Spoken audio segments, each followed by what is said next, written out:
Good morning बच्चों। फिर से इस चैनल पर आप लोग को स्वागत है। जैसे कि ये चैप्टर से 2 क्लास ऑलरेडी हो चुके हैं। आज इसका तीसरा क्लास है, यानी पार्ट 3 है। तो हमने जितने भी पिछले का क्लास चर्चा किया था या पढ़ाया था, आप लोगों ने ठीक ढंग से उसको क्लास कर लिया होगा। और आज हम लोग जो विधि पढ़ने वाले हैं वो है बीजगणितीय विधि। ठीक है। और बीजगणितीय विधि में जो पहला विधि आप देख रहे होंगे, इसका नाम है विलोपन विधि। इसको इंग्लिश में कहते हैं एलिमिनेशन मेथड। क्या बोलते हैं इसको? Elimination method.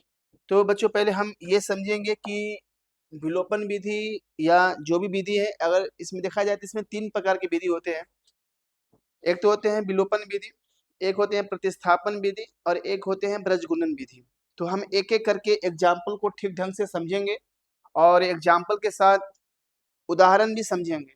ठीक है, ताकि हम लोगों का जो कॉन्सेप्ट है वो ठीक ढंग से वो क्लियर हो सके और ये जान सके। तो जैसे ये पहला विधि है, इसमें हमने बताया था कि इसको 2 विधि से बांटा गया है। एक तो बांट दिए हैं बीजगणितीय विधि से और एक बांट दिए थे ग्राफीय विधि से।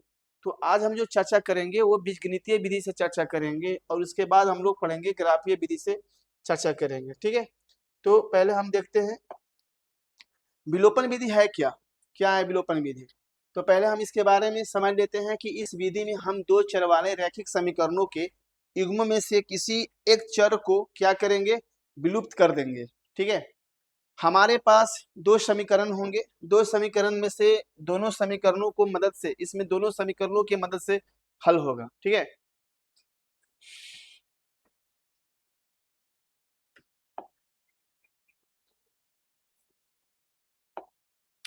तो इस विधि में हम 2 चर वाले रैखिक समीकरणों के युग्म में से किसी एक चर को विलुप्त कर देते हैं और ऐसा करने से हम एक चर वाले एक सरल समीकरण में पाते हैं। तो पहले हम इसका एक जनरली फॉर्म देखते हैं। पहले हम इस पर थोड़ा चर्चा करते हैं, तब इस पर हम थोड़ा कॉन्सेप्ट आते हैं। ठीक है, ध्यान दीजिएगा। इसका है विलोपन विधि। ठीक है। विलोपन का मतलब होता है विलुप्त। क्या होता है? विलुप्त होता है। ठीक है, ध्यान दीजिएगा। चेंज हो गया क्या कुछ? तो इसमें हम देखेंगे विलोपन विधि। इसको इंग्लिश में कहते हैं विलोपन विधि। विलोपन विधि में हमारे पास 2 समीकरण होंगे। तो जिसका हम जनरल फॉर्म जानते हैं a1x plus b1y plus c1 equal to क्या है? 0। और यहाँ पर क्या है? a2x b2y plus c2 equal to 0। हमारे पास 2 समीकरण होंगे। इस दोनों समीकरणों में से हम दोनों समीकरणों की मदद से बनाएंगे। पहले ये विलोपन विधि में हम देखेंगे कि हमें इसमें क्या जरूरत है। हमारे पास 2 समीकरण है। इस दोनों समीकरण के मदद से ही हम इस विधि को हल कर पाएंगे। तो बच्चे पहले स्टेप को हम ये समझते हैं कि हमारे पास जब 2 राशि होंगे, तो 2 राशि होंगे तो हम दोनों में से किसी एक राशि को हम क्या करेंगे? बराबर करेंगे और उनके गुणांक को बराबर करेंगे। है ना? राशि तो बराबर ही है। राशि में जैसे आप देख सकते हैं, राशि में यहाँ पर आप देख सकते हैं कि यहाँ पर एक एक्स राशि, यहाँ पर एक एक्स है, यहाँ भी एक्स है, वहाँ भी वाई है, यहाँ भी वाई है। लेकिन यहाँ पर a1 और a2 जो है ये अलग अलग गुणांक है। तो पहले हम क्या करेंगे कि यहाँ पर गुणांक को बराबर कर लेंगे। क्या कर लेंगे? कोफिशिएंट। कोफिशिएंट को इक्वल कर लेंगे, गुणांक को बराबर कर लेंगे, गुणांक को बराबर कर लेंगे, अब हमारे पास 2 गुणांक है। आप देख रहे हैं a1 a2 b1 b2, क्योंकि इसी में 2 राशि है, एक्स और वाई राशि है। ठीक है। तो हमारे पास जो राशि एक्स और वाई राशि है, तो जिस भी राशि को अगर हम बराबर कर रहे हैं, आप ध्यान दीजिएगा, हम जिस राशि को अगर इक्वल कर रहे हैं, हमारे पास जो भी राशि होंगे चाहे वो एक्स हो या क्या हो वाई हो, इन दोनों में से जिस राशि को अगर हम बराबर करते हैं, तो बराबर करने से पहले इन दोनों का साइन देखते हैं, चिन्ह देखते हैं कि अगर ये चिन्ह कैसा होता है। अगर वो चिन्ह अलग अलग टाइप के हैं, मतलब भिन्न है, अगर वो भिन्न है अगर वह साइन भिन्न है तो समझ लीजिएगा कि हमारा दोनों जो समीकरण है, मतलब समीकरण 1 और समीकरण जो 2 है, समीकरण 1 और समीकरण 2, वो दोनों हमेशा घटाव होंगे, दोनों क्या होंगे, माइनस होंगे, दोनों क्या होंगे, माइनस होंगे। ठीक है, और वहां से हम लोग क्या कर लेंगे, किसी एक राशि को हम लोग फाइंड कर लेंगे। स्टेप थर्ड में क्या करेंगे, किसी एक राशि को, किसी एक राशि को, किसी एक राशि को बराबर कर लेंगे,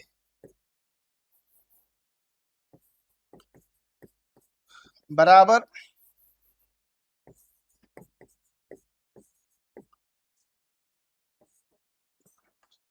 कर लेंगे। ठीक है, तो बच्चों यही चीज को हम ऊपर समझा रहे थे। ठीक है, तो अभी हम आपको ये चीज दिखाते हैं, जरा चीज ध्यान से देखिएगा आप लोग। अभी हम जो बताने वाले हैं, ठीक है, देखिए इसमें ये कहना क्या चाहता है कि इस विधि में हम दो चर वाले रैखिक समीकरणों के युग्मों में से किसी एक चर को क्या कर देंगे, किसी एक चर को विलुप्त कर देंगे, मतलब गायब कर देते हैं। और ऐसा करने से, जिसे हम किसी भी एक राशि को जब गायब करेंगे तो हमारे पास जो समीकरण होंगे वो एक चर वाले समीकरण बच जाएंगे। ठीक है, मतलब एक सरल समीकरण हमें क्या हो जाएंगे, वो मिल जाएंगे। ठीक है, अब आगे देखते हैं, और जिसे आसानी से हम हल कर सकते हैं। अब आपके पास, जैसे हम एक एग्जांपल ले रहे हैं कि हम, जैसे हमारे पास कोई एक एग्जांपल है 3x + 4y बराबर,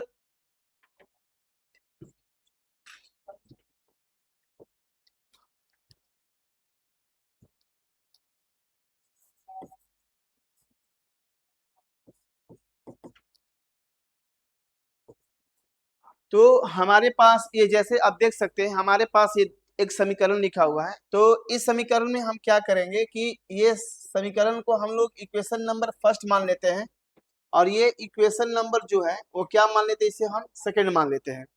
तो बच्चों पहले हम इस चीज में ये देखेंगे कि हमें या तो x राशि को बराबर करेंगे, या तो फिर हम यहाँ पर y राशि को क्या करेंगे, बराबर करेंगे। हम दोनों में से किसी एक राशि को बराबर करेंगे। ठीक है, तो जैसे अगर हम किसी एक राशि को बराबर करते हैं तो एक राशि वो क्या होता है, वो कट जाता है, और कटने के बाद हमारे पास वो एक रैखिक समीकरण, मतलब एक चर वाले रैखिक समीकरण के रूप में मिल जाता है। अब हम जैसे ये देख सकते हैं, तो सबसे बड़ा सवाल ये है, अब इसमें थोड़ा सा हम देखते हैं। ठीक है, सबसे बड़ा सवाल ये है कि अभी हमारे पास जो समीकरण लिखा हुआ है, ठीक है, ये हमारे पास समीकरण जो लिखा हुआ है, थोड़ा सा हम इस चीज को देखते हैं। ठीक है, देखिएगा, तो हमारे पास दो समीकरण है, समीकरण नंबर 1, समीकरण नंबर 2। अब हम इस चीज को अब ध्यान देंगे कि हम किस राशि को बराबर करते हैं। अगर हम x को बराबर करते हैं तो दोनों समीकरणों को हम क्या करेंगे, ऐड करेंगे या सब्ट्रैक्ट करेंगे। ठीक है, अगर हम y को बराबर करते हैं तो दोनों समीकरणों को क्या करेंगे, ऐड करेंगे, सब्ट्रैक्ट करेंगे। तो हमारे पास दो कंडीशन बन जाता है बच्चों। ठीक है, हमारे पास स्थिति, मतलब हमारे पास दो केस बन जाते हैं, केस नंबर 1 और केस नंबर क्या बन जाते हैं, 2 बन जाते हैं। तो केस नंबर 1 और केस नंबर 2 में हम देखते हैं इसका।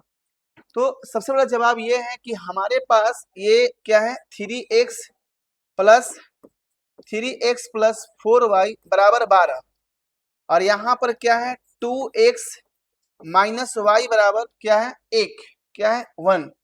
तो अब हम क्या करेंगे कि समीकरण 1 और समीकरण 2 में हम x को क्या करते हैं, बराबर करते हैं, मतलब x के गुणांक को हम क्या करते हैं, बराबर करते हैं। यहाँ x का गुणांक कितना है, 3 है, और यहाँ x का गुणांक कितना है, 2 है। तो हम किसी एक गुणांक को क्या करेंगे, बराबर करेंगे, किसी एक गुणांक को हम क्या करेंगे, बराबर करेंगे। तो लेकिन जब हम बराबर करते हैं,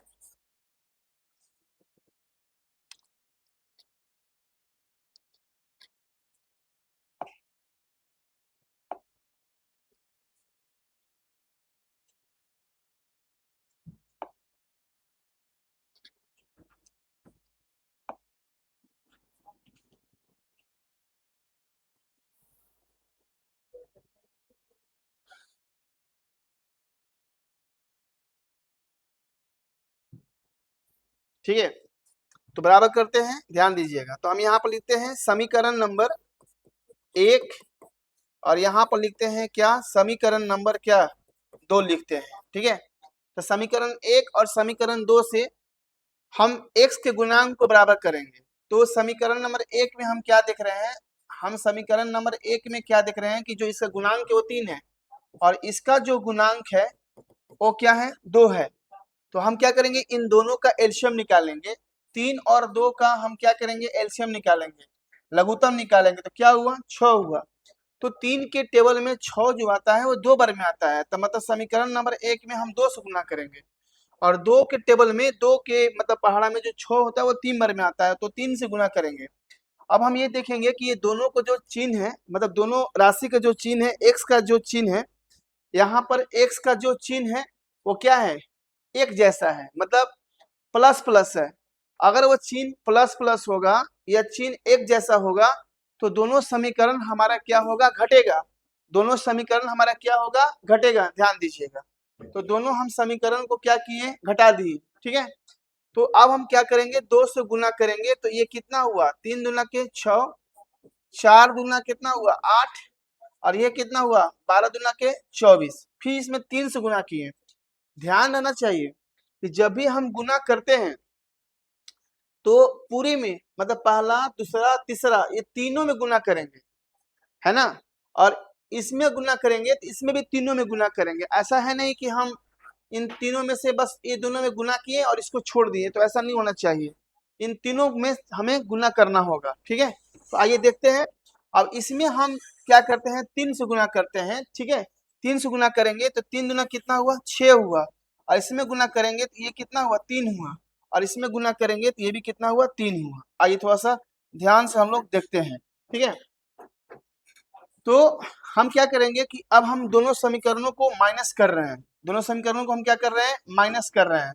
तो जैसे हम माइनस करेंगे, ध्यान दीजिएगा, यहाँ पर क्या किए,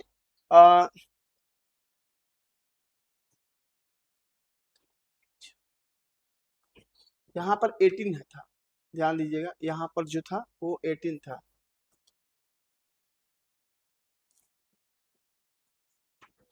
यहाँ भी 18 था, यहाँ भी 18 था, तो ये कितना हुआ, 18 दूना के 36। ठीक है, 18 था, तो ये माइनस हुआ, ये प्लस हुआ, ये भी माइनस हुआ, ये तो कट के 0 आ जाएगा, घटेगा 0 आ जाएगा और प्लस 8 3 कितना हो जाएगा, 11 हो जाएगा और 36 में से 3 गया, कितना हुआ 33। तो ये 11 से कट गया 3 बार में, तो y का जो वैल्यू है वो 3 आ गया। और इसी y का वैल्यू हम क्या करेंगे, समीकरण 1 या समीकरण 2 में रख कर हम x और y का मान आसानी से क्या कर सकते हैं, ज्ञात कर सकते हैं। तो अब हम क्या करेंगे कि ये y का मान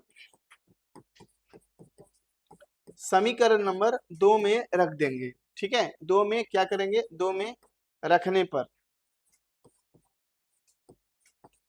2 में रखने पर यहाँ पर 2x माइनस वाई बराबर क्या था, 1 था और यहाँ पर हम y का जो वैल्यू है वो क्या है, 3 है। तो 2x और माइनस उधर गया तो क्या हो गया, प्लस हो गया। तो 2x 3 x 4 हुआ और x का मान क्या हुआ, x का मान 2। तो जब x का मान 2 हुआ और y का मान क्या हुआ, 3 हुआ, तो जो हमारा सही आंसर होगा वो x का मान 2 और y का मान 3। चाहे तो आप इसको वैल्यू चेक भी कर सकते हैं कि हमारा जो आंसर गलत है या सही है। तो किसी एक समीकरण में आप इसको रखकर आसानी से चेक कर सकते हैं। चाहे इसी में रख सकते हैं कि 3x प्लस 4y बराबर 18। तो आप चाहे तो x का वैल्यू यहाँ पर रख दीजिए और यहाँ पर y के वैल्यू रख दीजिए। ठीक है, तो कितना हुआ, 3 दूना के 6 और 4 3 के 12, 12 6 18, मतलब हमारा RHS हमारा वैल्यू फाइंड हो गया। चाहे तो हम समीकरण 2 में भी यही काम कर सकते हैं, 2x और माइनस वाई बराबर क्या हो गया, 1 हो गया। तो x का जो वैल्यू है वो 2 है और y का जो वैल्यू है वो 3 है। तो 2 दूना के 4 और 4 में से 3 गया, कितना बचा, 1। मतलब ये भी हमारा आंसर क्या है, सही है।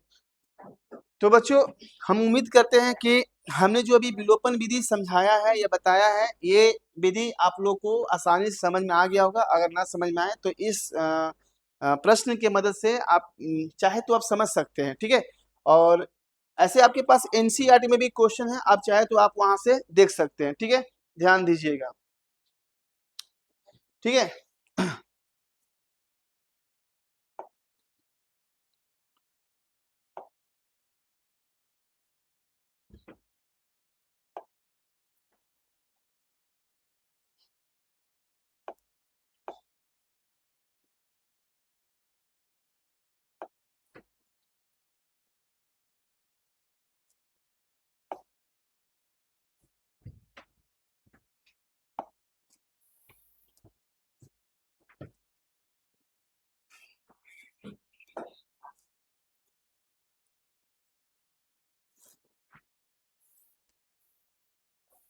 तो इस हम ये चीज को हम समझ चुके हैं, ठीक है। तो इसमें हमको क्या करना है, जोड़ना या घटाना है। यहाँ पर साफ दे सकता है कि जोड़ना और घटाना हम कब करेंगे, यदि गुणांकों का चिन्ह विपरीत होगा।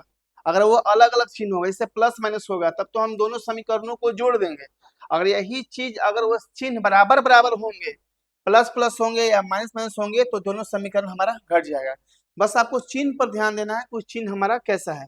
तो अब वहां से हम क्या करते हैं, हम आसानी से मान हम निकाल सकते हैं, ठीक है। देखिए, तो इसे क्या होगा, इसमें एक चर कट जाता है। जैसे अभी हम बताए थे कि इसमें एक चर क्या हुआ था, कट गया था। इसमें हम बताए थे एक्स एक्स क्या हो गया था, कट गया था। और वाई का जो मान हम लोग निकाले थे, वाई का मान हम लोग क्या निकाले थे, 3। और एक्स का जो मान निकाले थे वो क्या निकाले थे, 2 निकाले थे। तो बच्चों पहले हम इस चीज को ध्यान से समझ लेंगे। और अगला विधि जो हमारा है प्रतिस्थापन विधि है। तो प्रतिस्थापन विधि से पहले हम कुछ ऐसे प्रश्न हैं जो प्रश्न को हम थोड़ा सा देखेंगे, ठीक है। आइए हम देखा बताते हैं क्वेश्चन को।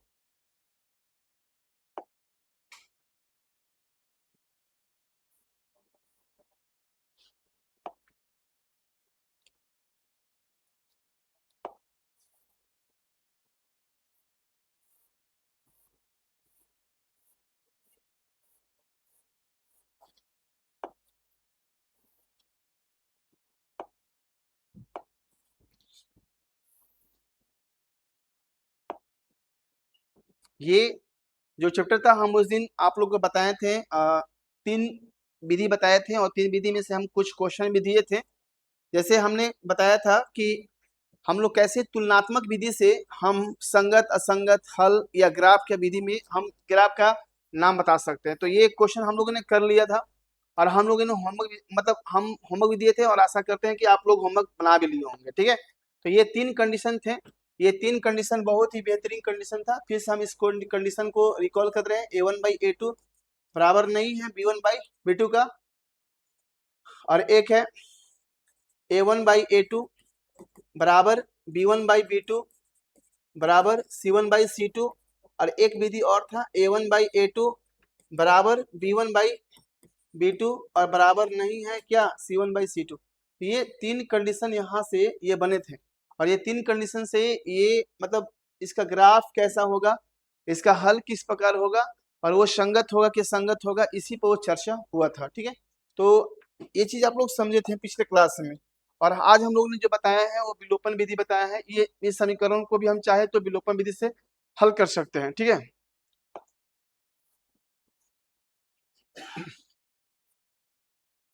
कुछ प्रश्न है जैसे हम पिछले क्लास में हमने चर्चा किया था। तो ये जो प्रश्न है इस प्रश्न को थोड़ा सा देख लिया जाए, क्वेश्चन नंबर 6 को थोड़ा सा देख लिया जाए। और क्वेश्चन नंबर 6 के बाद फिर हम लोग चलेंगे बीजगणितीय विधि पर हल करेंगे। और बीजगणितीय विधि में पहला विधि जो होगा वो क्या होगा, आपका विलोपन विधि होगा, ठीक है, या विलुप्तीकरण विधि होगा, जिसे इंग्लिश में हम लोग एलिमिनेशन मेथड भी कहते हैं। तो ये जो प्रश्न है, ये जो प्रश्न है, ये प्रश्न बहुत ही इंपॉर्टेंट प्रश्न है। इस प्रश्न को जो है ध्यान से समझिएगा। प्रश्न क्या बोल रहा है, आइए थोड़ा सा हम क्वेश्चन को थोड़ा सा हम देख लेते हैं। क्वेश्चन नंबर जो 6 है आपके एनसीईआरटी का क्वेश्चन है, ठीक है, ध्यान दीजिएगा। एक रैखिक समीकरण 2x प्लस 3y माइनस 8। एक क्वेश्चन है कि 2x प्लस 3y माइनस 8 बराबर 0 दी गई है और दो चरों में से एक ऐसी और रैखिक समीकरण लिखिए। आपको एक ऐसा मतलब एग्जाम्पल लिखना है, जैसे मान लीजिए कि हम इसमें प्रश्न में जो दिया है 2x प्लस 3y माइनस 8 बराबर क्या है, 0 है। और आपको एक और दो चर वाले रैखिक समीकरण यहाँ पर लिखना है, जिसका जो ज्यामितीय निरूपण होगा वो क्या होगा, प्रतिच्छेदी करेगा। तो पहले आपके दिमाग में बनना चाहिए कि प्रतिच्छेदी बनने के लिए वो क्या कंडीशन था। प्रतिच्छेदी बनने के लिए क्या कंडीशन था कि a1/a2 बराबर नहीं है क्या, b1/b2 का। तो हम एक ऐसा एग्जाम्पल यहाँ पर लिखेंगे कि इस सेटअप को क्या कर दे, तैयार कर दे। तो हम यहाँ पर चाहें तो कुछ भी लिख सकते हैं, 3x प्लस वाई माइनस 4 बराबर 0। जब इन दोनों में तुलना करेंगे 2/3 या बराबर 3/1, तो ये दोनों आपस में बराबर नहीं है, मतलब a1/a2 बराबर नहीं है b1/b2 का। तो इसका जो ग्राफीय निरूपण होगा वो क्या होगा, प्रतिच्छेदी। तो देखो ऐसा नहीं है कि हम यही एग्जाम्पल लेंगे, एग्जाम्पल आप कुछ भी ले सकते हो, ठीक है। एग्जाम्पल हम यहाँ से कुछ भी ले सकते हैं। तो हमने एक एग्जाम्पल लिया और ये ऐसा एग्जाम्पल आपको और लेना है। तो ये ऐसा क्वेश्चन जो है एग्जाम का ये सबसे मतलब प्रिय क्वेश्चन माना जाता है, ठीक है। तो अब हम चलते हैं कि ये रेखाएं समानांतर हो। तो आपके पास एक प्रश्न वही दिया हुआ है 2x प्लस 3y माइनस 8 बराबर 0, और समानांतर का जो केस होता है a1/a2 बराबर b1/b2 और बराबर नहीं है c1/c2 का। तो आपके माइंड में ये बनना चाहिए, आपके दिमाग में ये बनना चाहिए, कंडीशन बनना चाहिए कि हम यहाँ पर कैसा एग्जाम्पल उठाएंगे। अगर हम यहाँ पर 4x उठा दे, यहाँ पर 6y उठा दे, यहाँ पर -5 उठा दे, तब 0 होगा। अगर हम इन दोनों में तुलना करते हैं तो तुलना करने से क्या मिलता है, 2/4 और यहाँ पर क्या था 3/6 और -8/5। ये कंडीशन हम देखेंगे कि ये 1/2 हो गया, ये भी 1/2 हो गया, ये नहीं हो गया, मतलब 1/2 बराबर 1/2 बराबर नहीं है -8/5। तो ऐसा हम कंडीशन हम दे सकते हैं, ठीक है। तो आप चाहे तो ऐसा एग्जाम्पल आप लोग यहाँ से दे सकते हैं, ठीक है। तो ये क्वेश्चन आप लोग, और एक जो तीसरा क्वेश्चन है ये आपका क्वेश्चन रहेगा, होमवर्क रहेगा। और ये क्वेश्चन जो है अभी हम इस क्वेश्चन को बता रहे हैं, ये क्वेश्चन कैसे बनेंगे, ठीक है। आइए, तो इसमें ये जो क्वेश्चन है, इस टाइप का क्वेश्चन जो लिखा हुआ है, ये क्वेश्चन हमेशा 5 नंबर में पूछता है। ये क्वेश्चन लॉन्ग क्वेश्चन है, ठीक है। तो ये क्या लिखा है, समीकरण आपके पास दो समीकरण दिया है, x माइनस वाई प्लस 1 और एक दिया है 3x प्लस 2y माइनस 12 बराबर 0 का ग्राफ खींचिए। और x अक्ष पर, कहां पर कह रहा है क्वेश्चन में, x अक्ष पर इन रेखाओं से बने त्रिभुज के शीर्ष के निर्देशांक भी ज्ञात कीजिए।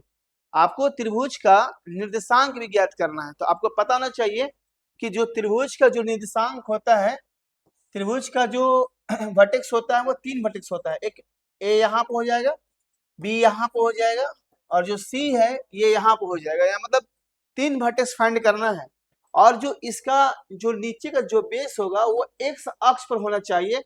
और इसका जो त्रिभुजाकार पटल को छेयांकित भी करना है, मतलब इसको इसको साइडेड रीजन में दिखा देना है इसको, ठीक है।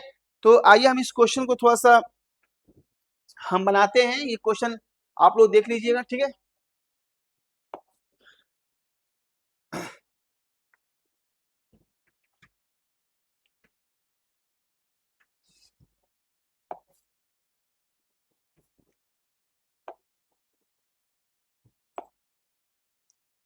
तो ये चीज हम लोगों ने देख लिया था।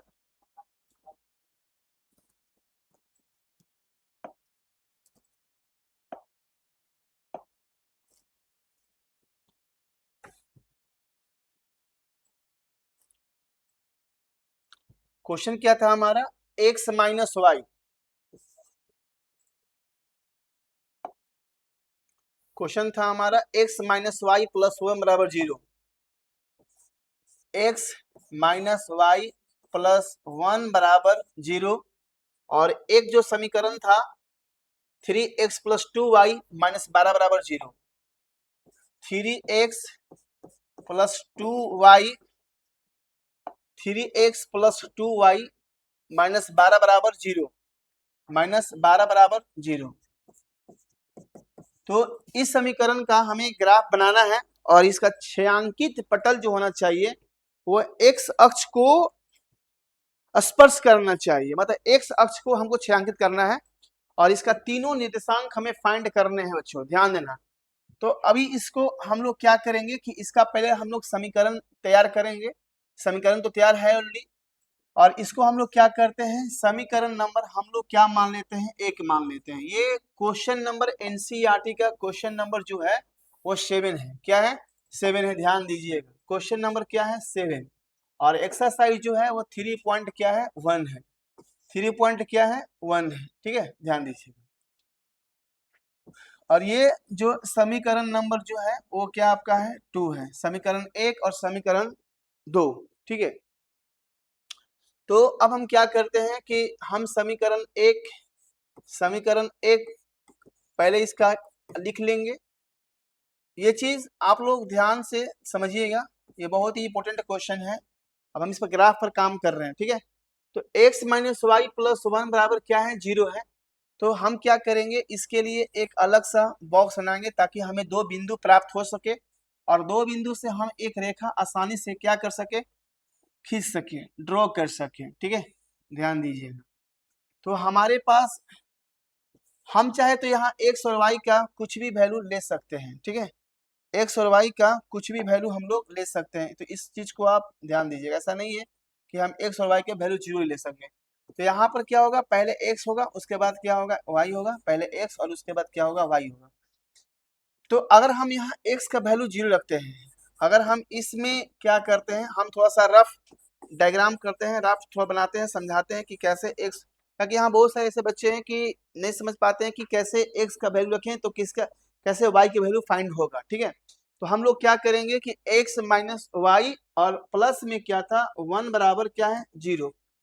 तो पहले हम क्या करेंगे कि इस 1 को उधर भेज देते हैं।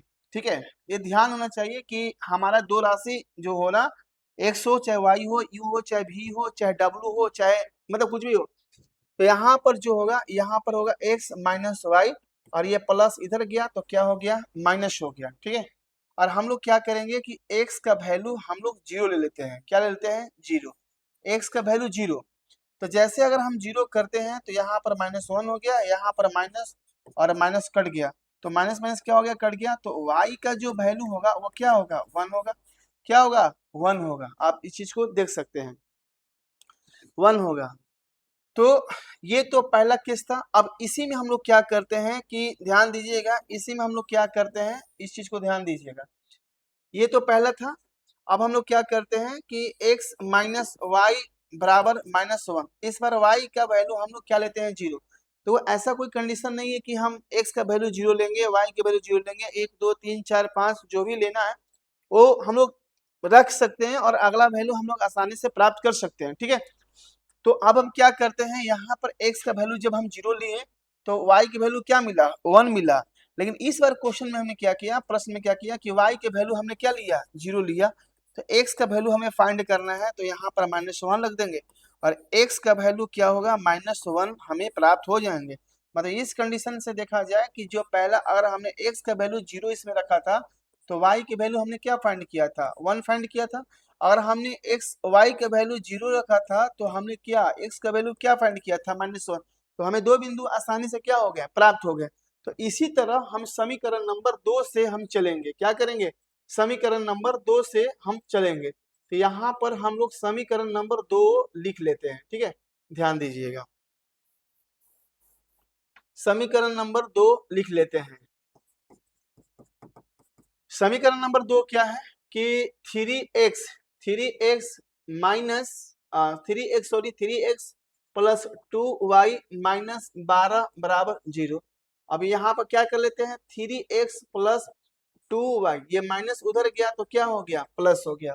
तो हमने क्या किया कि एक सेटअप बनाया ताकि हमारा जो वैल्यू है x और y का, हम वहाँ आसानी से पहुंच जाए और ताकि हम लोग आसानी से ज्ञात कर सके। ऐसा नहीं है कि हम लोग वैल्यू रखते जाएं ताकि हमें भी बनाने में कठिनाई हो, क्योंकि एग्जाम में एक सीमित समय होता है ना, और उस सीमित समय में ही हमें प्रश्न को क्या करने पड़ते हैं, हल करना पड़ता है। और आपके दिमाग में ये भी चलता है कि सर बड़ा प्रश्न है, देखो बड़ा प्रश्न होगा तो टाइम तो लाजमी है कि वो टाइम लेगा ही।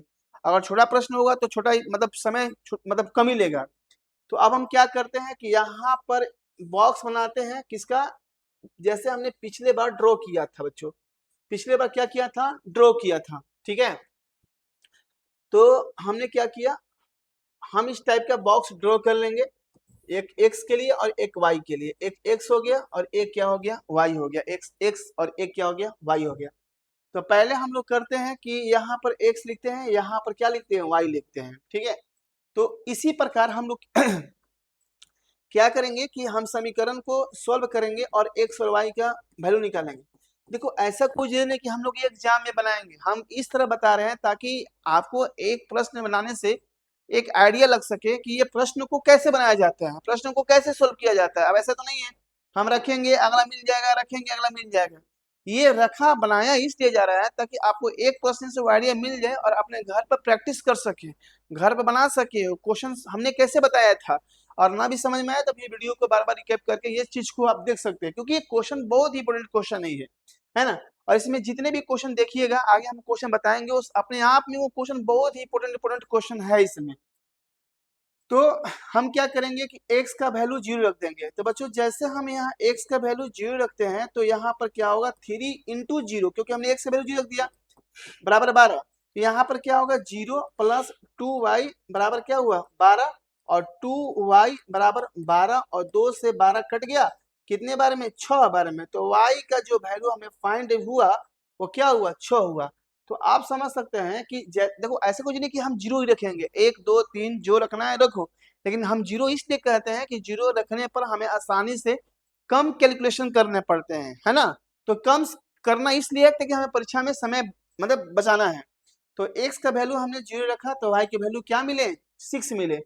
इसी तरह अब हम क्या करेंगे कि y का वैल्यू हम क्या करेंगे 0 कर देंगे। तो y का जैसे वैल्यू हम 0 करेंगे तो हम क्या करेंगे 3 इंटू एक्स प्लस 2 इंटू क्या होगा 0 बराबर 12, ठीक है ना। तो यहाँ पर क्या करेंगे 3x, ये तो 0 हो जाएगा 12, और ये क्या होगा 3x बराबर 12, ये 3 से 12 कट गए, कितने बार में, 4 बार में। तो आप समझ सकते हैं कि जब हमने y के वैल्यू 0 रखा था तो x का वैल्यू क्या मिला, 4 मिला। तो अब हमारे पास बिंदु क्या है पता है ना, दो बिंदु से एक ही रेखा गुजरते हैं, और दो बिंदु से एक रेखा, दो बिंदु से एक रेखा, और ये दोनों रेखा आगे बताएंगे कि हमारा ग्राफ कैसा बनेगा, वो प्रतिच्छेदी बनेगा, समानांतर बनेगा, या आपका संपाती बनेगा, ठीक है, ध्यान दीजिएगा। तो अब हम क्या करें कि x का वैल्यू 0 और y के वैल्यू 6, x का वैल्यू 4 और y के वैल्यू 0। तो अब हमारे पास ये दो बिंदु हो गए। अब हम इतना में थोड़ा सा हम ग्राफ बनाने का प्रयास करते हैं, क्योंकि मेरे पास जो पर्याप्त जगह था हमने इस चीज को सोल्व किया, ठीक है। तो अब हम थोड़ा सा प्रयास करते हैं कि हम लोग इसमें ग्राफ जो है ड्रॉ करेंगे। तो अब हम क्या करते हैं, दो अक्ष करते हैं, एक x अक्ष और एक y अक्ष। आपको भी पता है बच्चा कि जब दो अक्ष आपस में जिस बिंदु पर कटते हैं उस बिंदु को हम लोग क्या बोलते हैं पता है, मूल बिंदु बोलते हैं। क्या बोलते हैं, मूल बिंदु। तो मूल बिंदु तो हम क्या करेंगे कि हमारे पास एक तो ये हो गया, ठीक है, और हमारे पास एक ये हो गया। तो आप जो देख रहे हो इसे बोलते हैं एक्स अक्ष, एक्स एक्सिस जिसको बोलते हैं, ठीक है। और ये जो है ये क्या हो गया वाई अक्ष, इसे हम लोग वाई अक्ष, ठीक है। आप लोग पढ़े होंगे एक्स ऑर्डिनेट, एब्सिसा और ऑर्डिनेट, ठीक है, यानी कि कोटि और भुज, भुज और कोटि, एग्जाम में अक्सर पूछते हैं। तो यहाँ पर क्या हो गया 0 हो गया बच्चा। तो अब हम इस बिंदु पर देखते हैं x का वैल्यू 0, y का वैल्यू 1, और x का वैल्यू -1 और y का वैल्यू 0। तो अब हम क्या करते हैं, तो यहाँ पर हम लोग क्या करते हैं -1 लिख देते हैं। यहाँ पर क्या करते हैं, यहाँ पर हम लोग क्या करते हैं 1 लिखते हैं, यहाँ पर क्या लिखते हैं 2 लिखते हैं, यहाँ पर 3, यहाँ पर 4, यहाँ पर 5, और यहाँ पर क्या लिखते हैं 6, यहाँ पर क्या लिखते हैं 6 लिखते हैं, क्या लिखते हैं 6 लिखते हैं। जरा ध्यान दीजिएगा, तो इस लाइन को हम आगे और बढ़ा दे रहे हैं, ठीक है। यहाँ पर 6 हो गया, तो इस y एक्सिस हो गया। और अब हम देख रहे हैं y का वैल्यू 6 गया था, y की वैल्यू 1 गया था, और y x का वैल्यू 4 गया था। तो यहाँ पर क्या होगा 1 2 3 और ये 4। तो जनरली हम इसको ऐसे ग्राफ नहीं बनाएंगे, आपको आपका जब एग्जाम होगा तो वहां भी आपका ग्राफ पेपर मिलेगा। तो मतलब एक हम रफ जो आइडिया होता है हम वो चीज बता रहे हैं, ऐसा नहीं कि ये भी ग्राफ बता रहे थे ग्राफ गलत है, नहीं। ये क्वेश्चन 5 नंबर में आएगा, क्योंकि इस क्वेश्चन में एक क्वेश्चन नहीं है। पहला क्वेश्चन ग्राफ बताइए, दूसरा क्वेश्चन बोल रहा है कि वो ग्राफ जो बनना चाहिए वो त्रिभुजाकार ग्राफ होना चाहिए, और ये तीसरा जो क्वेश्चन कर रहा है कि जैसे वो त्रिभुज जो फाइंड होगा तो उसका निर्देशांक हमें पता होना चाहिए, है ना। आपके पास 2 ही निर्देशांक पता चलेगा, तीसरा निर्देशांक वो भी हम ज्ञात करेंगे आपके सामने, थोड़ा सा ध्यान दीजिएगा, ठीक है। तो अब हम क्या कर रहे हैं, यहाँ पर 1 हो गया, यहाँ पर 2 हो गया, यहाँ पर 3 हो गया, यहाँ पर क्या हो गया 4 हो गया। अब हमारे पास बिंदु है कि x का वैल्यू 0 और y का वैल्यू 1, तो हमारे पास एक तो बिंदु ये हो गए क्या 0, क्या हो गए 0,1, 0,1, ठीक है।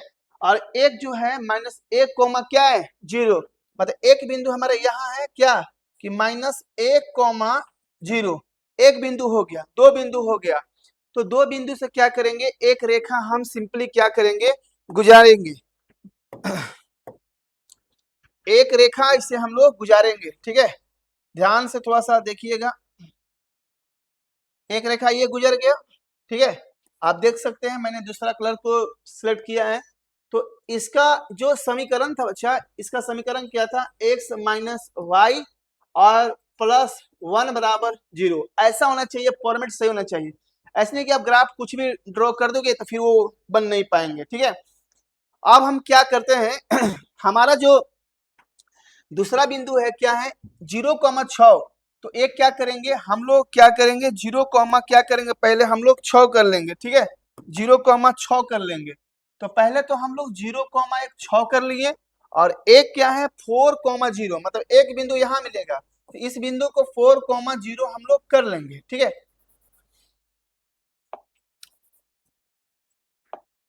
इस बिंदु को 4,0 कर लेंगे। अब रहा बात कि इसको हमको मिलाना है, ध्यान दीजिएगा, इसको हमको मिलाना है।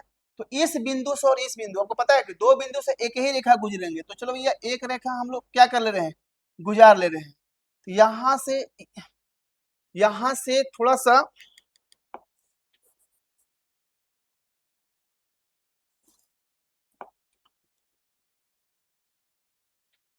ठीक है, और एक ये हो गया, ये दोनों बिंदु इस बिंदु पर कट कर रहे हैं। अब ये प्रश्न ये है कि जैसे ये ग्राफ बना तो पहले इसका भी समीकरण लिख लेंगे। इसका समीकरण कितना है 3x + 2y और -12 बराबर क्या हो गया 0। अब हमारे पास ग्राफ बन गए हैं, लेकिन ग्राफ में ये कह रहा है कि इसका छायांकित पटल जो होना चाहिए, इसका जो छायांकित पटल होना चाहिए वो आपका x एक्सिस होना चाहिए, मतलब ये x अक्ष होना चाहिए। आपको पेंसिल से भी इस टाइप से आपको ये क्या करना है, कलर करना है, छायांकित कर देना है। तो ये ग्राफ जो है आपका बन गया, लेकिन अभी भी इसमें एक क्वेश्चन और पूछ रहा है कि बताइए कि इसका 3 जो निर्देशांक है, 3 जो पॉइंट है, तो 3 पॉइंट कौन कौन था, तो एक पॉइंट ये था, मतलब इसको नाम ले देते हैं ए, और इसका नाम दे देते हैं क्या बी, और इसका नाम दे देते हैं क्या सी। तो ए का जो बिंदु है वो -1, क्या हो गया 0, बी का जो बिंदु है वो क्या हो गया 4, क्या हो गया 0। अब ये कह रहा है कि क्वेश्चन में कि सी का हमें बिंदु ज्ञात कर कीजिए, सी का कोऑर्डिनेट। तो बच्चों पहले हम क्या करेंगे, हमारे पास जो 2 समीकरण है x और y, समीकरण नंबर 1 और समीकरण नंबर 2, तो दोनों समीकरणों में से हम पहले ये करेंगे कि हम विलोपन विधि से, किस विधि से, विलोपन विधि से, और विलोपन विधि से ही हम x और y का वैल्यू क्या कर लेंगे, फाइंड कर लेंगे। अगर हम लोग सही देखेंगे ग्राफ में तो हमारा वैल्यू यही मिलेगा कि y का वैल्यू, x का वैल्यू, कि x का वैल्यू कितना मिलेगा और y का वैल्यू कितना मिलेगा। तो ये आपका वर्क होगा x और y का वैल्यू फाइंड करने की। क्यों, क्योंकि इससे हम पिछले बार में अभी जस्ट बताया है क्या, विलोपन विधि बताया है, और विलोपन विधि से एक क्वेश्चन भी बताया था, और इस विधि से आप लोग x और y का वैल्यू फाइंड कर लीजिएगा। तो अब हम चलते हैं थोड़ा सा नेक्स्ट क्वेश्चन पर चलते हैं। क्वेश्चन जो हमारा है इस चीज को ध्यान दीजिएगा। तो हमने ये प्रश्न को बता दिया, ये प्रश्न जो था आप देख रहे थे, यहाँ पर त्रिभुजाकार पटल को छायांकित कीजिए, और किस अक्ष को, x अक्ष को, किस अक्ष को, x अक्ष को आपको छायांकित करना है। तो आप देख लीजिए, और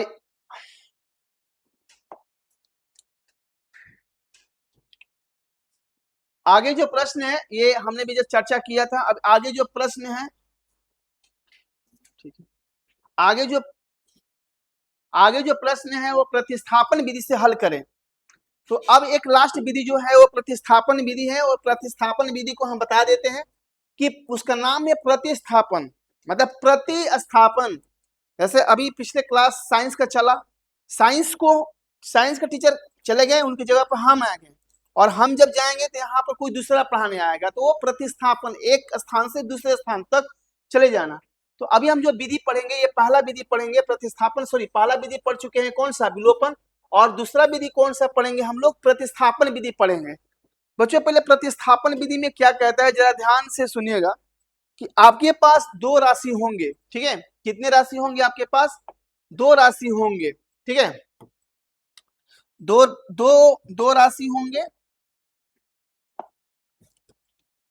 राशि होंगे, जैसे आपके पास समीकरण है a1x plus b1y plus c1 equal to 0, यहाँ पर है a2x plus b2y plus c2 equal to 0।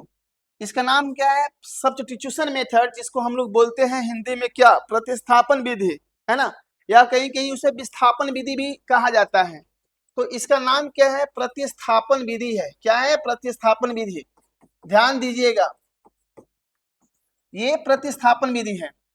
प्रतिस्थापन विधि में कहता है, जैसे विलोपन विधि में हम लोग क्या कहा था कि हमने दोनों समीकरणों के मदद से, हमने क्या किया था कि दोनों समीकरण के मदद से हमने इस प्रश्न को क्या किया था, बनाया था, मतलब दोनों समीकरण लिया था, मतलब समीकरण नंबर 1 भी लिया था और समीकरण नंबर 2 भी लिया था। लेकिन ये क्या कहता है कि आप दोनों समीकरण नहीं लेना है, आप किसी एक समीकरण को सिलेक्ट कीजिए, या तो समीकरण नंबर 1 को चुनिए या तो समीकरण नंबर 2 को चुनिए। तो जैसे हम समीकरण 1 को चुनते हैं या 2 को चुनते हैं, तो इस समीकरण में से हम किसी एक राशि को, या तो x को या तो y को हम लोग क्या कर लेते हैं, सिलेक्ट कर लेते हैं, चुन लेते हैं, और जैसे उसका वैल्यू फाइंड करते हैं, मान निकाल लेते हैं, तो उस राशि को हम लोग क्या करते हैं, अगले समीकरण में क्या करते हैं, रखते हैं, ठीक है। तो अभी हम आपको थोड़ा सा वो चीज दिखा रहे हैं, थोड़ा सा आप ध्यान से देखिएगा, ठीक है। तो ये क्या बोला, जरा सा अब इसी को ध्यान दीजिएगा, ये आपका है, आप ये आसानी से चाहे तो ये पढ़ सकते हैं, क्या लिखा है, प्रतिस्थापन विधि, ठीक है।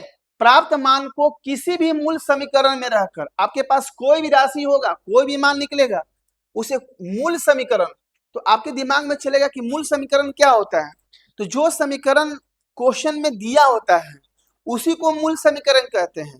और नया समीकरण क्या होता है, अगर हम किसी समीकरण में किसी भी नंबर से या अंक से गुना कर देते हैं, तो जो हमें समीकरण प्राप्त होता है उसे हम लोग क्या कहते हैं, नए समीकरण कहते हैं। तो यहाँ पर क्या है कि को किसी मूल समीकरण में रहकर पहले चर का मान ज्ञात कर लेते हैं, कोई चर का मान।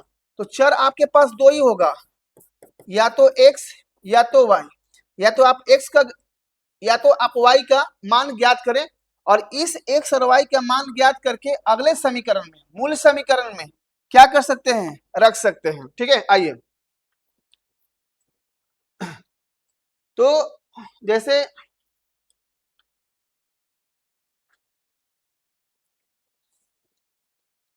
अभी इस समीकरण को हम लोग क्या करते हैं बच्चों, पहले अब हम इस जो हमारे पास जो बचा हुआ है, हमारे पास जो प्रतिस्थापन विधि बचा हुआ है, तो हम इस विधि को कल की क्लास में, ठीक है, कल की क्लास में हम समझाएंगे, ठीक है। और ये आज हम लोग जो पढ़े वो विलोपन विधि पढ़े, और विलोपन विधि से कुछ क्वेश्चन पढ़े, कुछ ग्राफ पढ़े। और ये विधि, क्योंकि आप एक विधि को एक दिन में पढ़िए, अच्छा से पढ़िए, उस पर प्रश्न को बनाइए, तब आप समझिएगा। ऐसा नहीं है कि हम एक दिन में 10 विधि पढ़ा दिए और 10 विधि को कोई मतलब निकलता नहीं है, ठीक है, क्योंकि इसमें 3 ही विधि है, 3 विधि मतलब 3 दिन, ठीक है। तो आज का जो क्लास है बच्चों आपका यहीं पर क्या होता है, समाप्त होता है, और हम लोग मिलते हैं, हम लोग कल मिलते हैं, ठीक है। थैंक्स।